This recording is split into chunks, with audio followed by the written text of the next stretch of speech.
Okay, in this game it is Alaron against me. I'm British and he is Portuguese on Patagonia. In this matchup, you generally want to go musket and colonial unless you want to raid. Portuguese could likely go cab in this situation, thinking that their British player will be wary of the initial mass and will play more defensively and just try and boom. And that's what Mike tries. He tries to go cav. And Mike is Alaron, by the way. And I go longbow pike semi, seeing his cav. And I try and conserve my gold going longbow pike. Then I make a lot of cannons, get some goons out. And that's my general strategy. And I'll show you what happens at the beginning. Just fast forward. I see that treasure in the corner. It's a nice XP treasure. Just try and herd things in. On this map, you have a choke point around the middle also that you might want to use.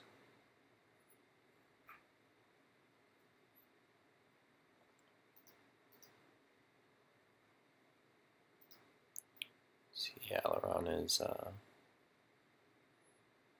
he must be aging now. Yeah, he's aging now that he's putting his vills on wood.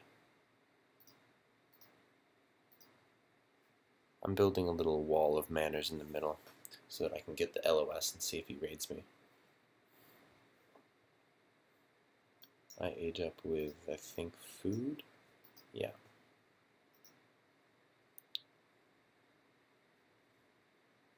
Using this LOS thing, you don't really need the outpost. First card is wood, build lots of manors. The manors give you XP, which helps you send the vill cards next. So that's why I send that instead of vills, because they have plenty of population. I get longbows out first, and then I believe at this point he begins to send some cav down. I believe I do lose a villager, and I don't have any anti-cav at the moment, but I am training pikes. So I think I get my longbows, and I chase them off with the pikes once they come in. I believe that was a misclick on the tree, because otherwise the vill would have gotten away.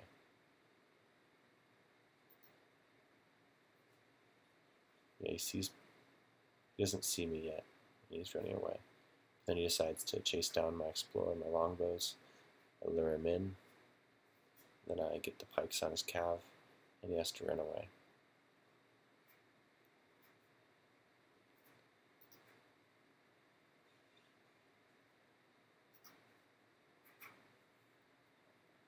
Seeing that he's made cav, I ship more pikes. I send coin. I want to age pretty soon here, so I can get my cannons out.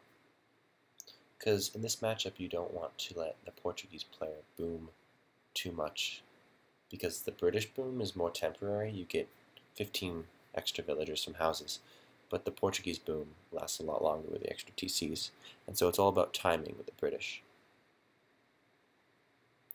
And so my timing I chose in this game was to be a early H3 victory. I got this XP treasure to help accumulate another card, so that I had 2 cards to send when I went to H3.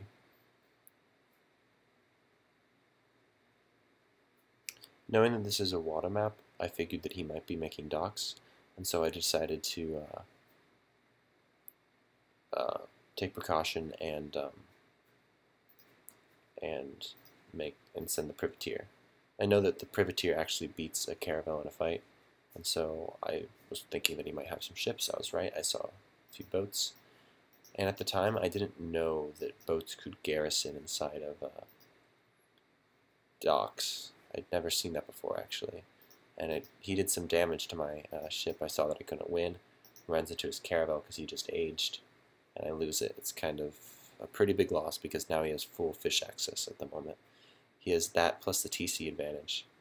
So I quickly press in once I get my cannons. I send goons to upgrade my pikes and longbows, and I take down a TC. So it looks pretty good for me right now. My score is a lot higher. He does have all 3 trade posts, which means that he really is booming more, but I have a lot of resources, and I'm in a position to win right now. I'll show you what happens.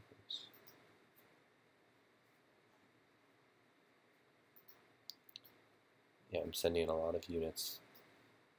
The longbows, I like picking off fills with them because they can shoot way into the base. I can back them up with some anti-cav if I need to. I see he does have cav. Quite a bit of it, but I have 20 pikes and 11 dragoons, so I feel pretty confident. I make some Cohenski in case he ships some organ guns or makes some Cohenski of his own. In this situation right there, longbows have a really high damage rate, and so even though he had his cav on my longbows, he did kind of have to run him back, and he did end up losing him.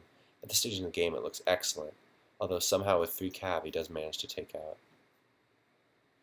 1.5 cannons.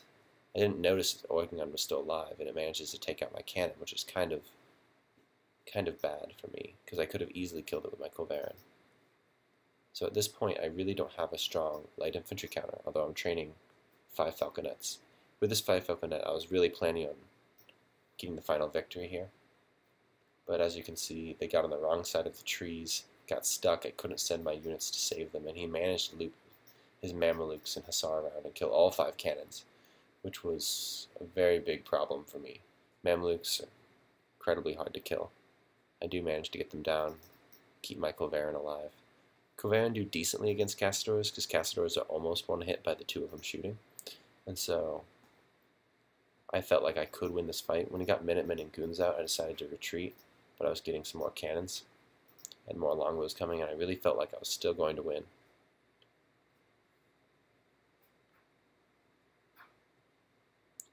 So this stage, it looks very good for me. He has lots of Castors, and I have lots of cannons. I'm getting lots of anti-cav.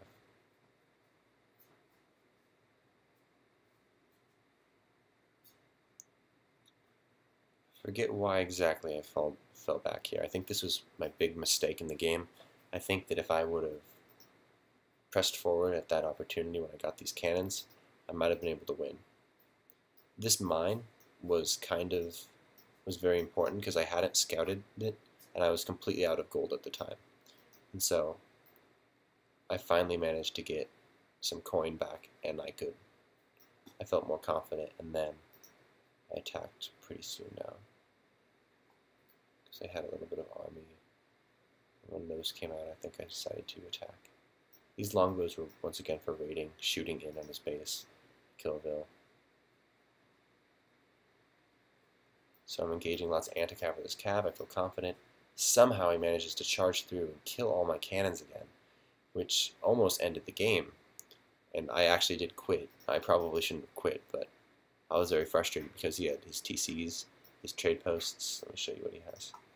His 3 TCs, 3 trade posts, and a dock. And so his economy at this point is a lot stronger. And after I lost all those cannons, I knew these gold mines weren't here, actually.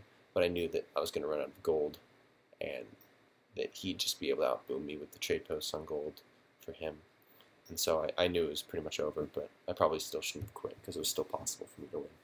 I think I had a few cannons, or I had some gold for cannons I should have made, and I left some units back. If I'd have retreated and gotten more cannons, I could have tried one last time to push, but I thought I was going to lose, and I shouldn't have quit, but it was well played by Alaron. It's a good game.